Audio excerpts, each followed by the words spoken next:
खा गई राते, 25 साल तेरा बचपन बीता, 25 खा गई बातें। 100 साल उम्र हो गए तो आधा सोने पे निकल गया, तो आधा जगने पे 20-25 साल तक पढ़ता है। तो फिर बताओ ईश्वर का नाम कब लेंगे? बोलो राधे राधे। तो फिर क्या करना चाहिए महाराज? कहना क्या है? अब मेरे और तेरे कहने से कोई बदलने वाला नहीं। उल्लू जो होता है ना, वो कहता है कि रात ही बनी रहे। क्या बनी रहे? रात ही बनी रहे। और कौवा जो कहता है दिन ही रहे, क्योंकि कौवे को दिन में दिखता है और उल्लू को रात में दिखता है। कौवे के कहने से रात नहीं बदलेगी और उल्लू के कहने से दिन नहीं बदलेगा। दिन के बाद रात आएगी और रात के बाद दिन आएगा। इसलिए उल्लू और कौवे की ओर मत बनिए, इसलिए होना तो वही है जो परमात्मा चाहता है। इसलिए तो 1000 उल्लू इकट्ठे होकर भी कहे अरे रात नहीं होती, रात नहीं होती, रात नहीं होती। उल्लू को कहने से क्या रात बदल जाएगी? वो मूर्खपन होता है। बोलो राधे राधे। इसलिए आपके पास इतना समय नहीं है, इतना वक्त नहीं है, तो इसके लिए आपको क्या करना है? तो महाराज आपने हर समय भगवान का नाम स्मरण करो। बोलो राधे राधे। ऐसे नहीं, प्रेम से बोलना पड़ेगा। बोलो राधे राधे।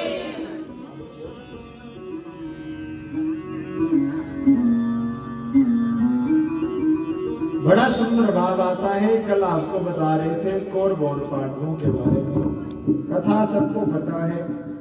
उसमें देखना रहस्य की बात करेंगे और उसमें मंथन करेंगे। भगवान श्री कृष्ण ने बड़ा समझाया किसको? दुर्योधन को। भगत नहीं मानते तो उनके एक मंत्री थे विदुर जी। विदुर जी ने कहा, मंत्री होने के नाते नहीं, दुर्योधन के पिताजी से कहने लगे, अरे महाराज अन्याय की बेल पर कभी फल नहीं रखते। तुम्हारा बेटा अन्याय कर रहा है। अगर वो कहते हैं भाई और भाई का हिस्सा बराबर होता कि नहीं, वो आधा भी नहीं ले रहे, चौथाई हिस्सा भी नहीं ले, बस 5 पांडवों के लिए 5 घरों 5 राज्य चाहिए। और जब ये थे राजा दुर्योधन, और जब उसने बात कान में सुनी, अरे मेरी बातें कर रही है, मेरी वजह से मुझे मंत्री पद मिला और मेरे ही प्रति मेरे पिता को खिलाफ कर रही है, तो मैं तुम्हें मंत्री पद से निकाल देता हूं। उसने कहा ठीक है, जिधर ने बहुत निकाला। तो विदुर जी कहां गए? विदुर और विदुरानी चले गए वन में। वहां एक केले की कुटिया बनाई, कदली वन में चले गए। जब चले गए तो भगवान श्री कृष्ण हस्तिनापुर में आए। जब भगवान आए तो जगह जगह स्वागत हुआ, अटारियां सजने लगी, तोरण बनवाए गए, जगह जगह पे फूल माला बिछवाए गए, फूल बिछाए गए कि भगवान आ रहे हैं संधि करवाने। घर में कोई बड़ा आ जाए, परिवार में बड़ा आ जाए, कहीं भी कोई बड़ा व्यक्ति आ जाए तो उसको एक पद दिया जाता है और उसी के जब वो आते हैं तो उसका स्वागत करते हैं कि बड़ा है। पहले दिन कथा में सुनाया था, धन वृद्धा बल वृद्धा आयु वृद्धा तथैव च।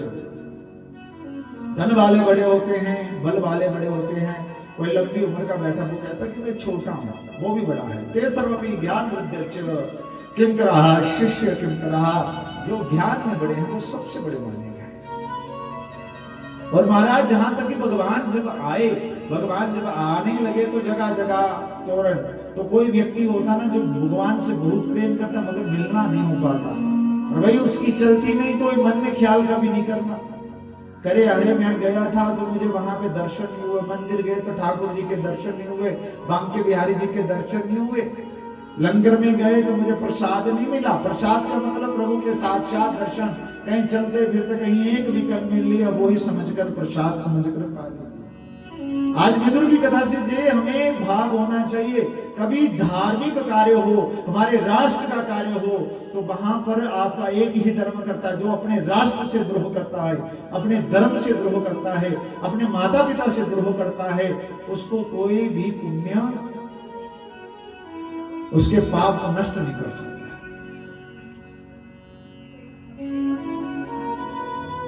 जब इतनी बारी है, आज कितने घरों में अपने हित के लिए, अपने राष्ट्र के लिए क्या क्या कुकर्म नहीं कर रहे।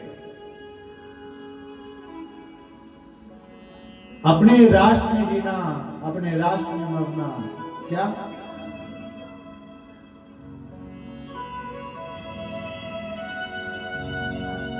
जननी जन्मभूमि स्वर्ग आदि दृश्यति। जन्म देने वाली और जन्मभूमि, भाग्य स्वर्ग मिले ना, आखिरी समय में जन्म देने वाली और जन्मभूमि मिल जाए तो तुम्हें साथ साथ स्वर्ग ही मिलेगा। तो इसलिए स्वर्ग क्या है? जिस मां ने तुझे जन्म दिया, पालन किया, उस मां की आंखों में आपकी वजह से आंसू नहीं आने चाहिए। और जिस दिन उसकी आंखों में एक भी आंसू आ गया तो शब्द लेना कि उस दिन तुम्हारे सारी कुंडली खराब हो। बोलो राधे राधे। आज बड़ी समस्या आ रही है घरों में कि महाराज एक एक लाला गए, दूसरी तीसरी चौथी में पढ़ता, माँ बाप की बात नहीं मानता। आपके जमा होता है, बच्चे बात मान लेते हैं नहीं। जब नहीं मानता तो क्या होता है, तो प्रभु उसमें इतनी ही सारी बातें होती हैं, उदंडित हो रहे। तो हमने क्या किया कि मांडली गौशाला में यज्ञ हो रहा है, हमने कभी उनको लेके नहीं आए। उसको एक ही बढ़ाया, सुबह उठो, मम्मी ने टिफिन तैयार कर दिया तो 7 बजे बस आने वाली, तो बच्चे को कहां बिठाया?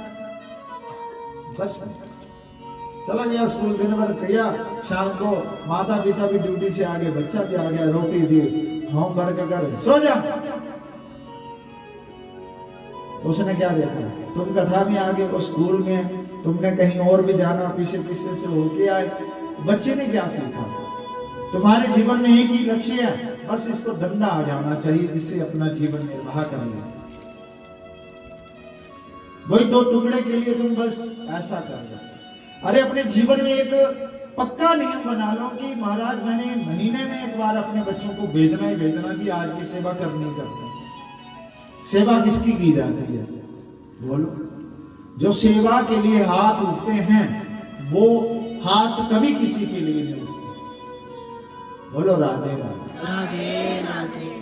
तो जब ये सारी बातें हुई होने के बाद आज विदुर विदुरानी को मंत्री पद से जब छूटा था, विदुरानी कहने लगे अरे भगवान श्री कृष्ण आए, हमें दर्शन कैसे होंगे? भीड़ में चले गए विदुर और विदुरानी। जब विदुर और विदुरानी भीड़ में चले गए तो आज देखने लगे, तो भगवान जाते जाते जब जा रहे थे ना, एक बड़ा अजब रंग देखा। क्या? वो जैसे ही जा रहे थे तो जाते जाते भगवान जब देखे तो विदुर से दृष्टि मिल गई। तो भगवान ने कहा अरे विदुर, मैं अब जहां हस्तिनापुर में आया हूं, पहला भोजन तेरे घर में। क्या? पहला भोजन तेरे घर में। तो विदुर जी समझ गए, फटाफट चले गए और फिर भी पीछे हटे। अरे देखो तो सही भगवान है कहां पे। एक आस लेकर खड़े, दूर से देखे, बड़े प्रेम पूर्वक विदुरानी कहने लगे अरे कन्हैया से हमारा कैसे वार्तालाप होगा, कैसे उनसे मिलेंगे श्याम सुंदर से। आज विदुरानी जैसे हुई तो आज दुर्योधन के पास गए। अरे दुर्योधन, पांडव तुम्हारे भाई हैं? कहते हाँ मेरे भाई हैं। तुम्हारे काकी के बेटे हैं? हाँ जी काकी के बेटे। तो मैं तुम्हें एक संधि करवाने के लिए जहां आया हूं, मैं बस एक ही कह रहा हूं कि तुम्हारे भाई हैं, मैं कोई देश आधा देने के लिए नहीं कह रहा, सिर्फ आप 5 राज्य दे दो, इसी से मैं पांडवों को समझाऊंगा, इसी से प्रसन्न रखूंगा। तो दुर्योधन ने बड़ा मुंह फाड़ कर कहा, किसी किसी का होता ना जीवा से पता नहीं चलता क्या निकल गया। फिर कहता है जी निकल गया क्या करूं? जब गलती होगी तो वो नहीं है। और किसी को जहर दिया होगा तो उसका क्या करेंगे? वो असर करेगा कि नहीं? चोर के साथ खड़ा रहेंगे तो क्या होगा? चोरी नहीं की तो फिर चोरी कहीं। तो कारण ये है कि जब गए तो दुर्योधन ने कहा, अरे महाराज आप भगवान ने तो क्या हुआ, आप संधि करवाने आए, मैं युद्ध के बिना एक पग भी दर्दी पांडवों को नहीं दूंगा। जब एक पग युद्ध के बिना, तो भगवान श्री कृष्ण बड़े प्रेम से समझाते, दुर्योधन युद्ध कोई कहानियां नहीं है, कोई खेल नहीं है। युद्ध में लाखों बच्चे अनाथ हो जाते हैं, हजारों स्त्रियां विधवा हो जाती हैं। ये पाप करने से, पाप कृत कर्म करने से तुम्हें मिलेगा क्या? जब मिलने की बारी आई, अरे क्या मिलेगा? तो फिर पिताजी ने कहा, अरे कोई बड़ा आ जाए ना तो ऐसे नहीं सबके सामने बोलते। हाथ पकड़ लिया दुर्योधन का, चुप, इस समय बोलने का समय नहीं है। तो जब बोलने का समय नहीं है तो हाथ जब पकड़ा तो भगवान से कहने लगे, हाँ प्रभु अब भोजन करते हैं। भगवान ने कहा, दुर्योधन भोजन दो परिस्थितियों में किया जाता है, जहाँ खिलाने वाले मन में श्रद्धा हो और जहाँ तो खाने वाले के पेट में भूख हो। खिलाने वाले मन में श्रद्धा और खाने वाले के पेट में भूख हो तो भोजन तभी किया। तेरे मन में श्रद्धा नहीं और मेरे पेट में भूख नहीं तो भोजन का सवाल नहीं। जब सवाल नहीं बनता तो भगवान ने इशारे से विदुर को कहा था, पहला प्रसाद तेरे घर ही होगा। जब तेरे घर में होगा तो आज चले गए तो विदुरानी क्या करे, आए लाला आएंगे कृष्ण आएंगे, ऐसा महामंत्र जपता मारा विदुरानी का। जब विदुरानी का महामंत्र चल रहा, आज विदुरानी गए अपने पर्ण कटिय में तो महाराज हरि शरणम भगवान के नाम का स्मरण करते करते इतनी भावुक हो गई। तो भगवान कोई भोजन से थोड़े, सेठानियां बड़े बड़े सोने के थाल चांदी के कटोरे में रख रख कर भगवान को भोजन अर्पित करते, क्या भगवान आ जाते? भगवान सोने कटोरे नहीं देखते, भगवान तेरा भाव देखते हैं। तेरे चाणक्य कहता है शत्रु और बीमारी को बढ़ने ना दे। अगर कहीं दाग लगा है उसको धीरे धीरे से हिलाएंगे तो बड़ा घाव बन जाएगा। अगर शत्रु को बढ़ाया तो वो एक दिन बड़ा हो जाएगा। बोलो राधे राधे। जब इतनी बात हुई तो विदुरानी चली गई और सारी बातें हुई, कहने लगे ठीक है। तो भोजन की बात आई तो भगवान श्री कृष्ण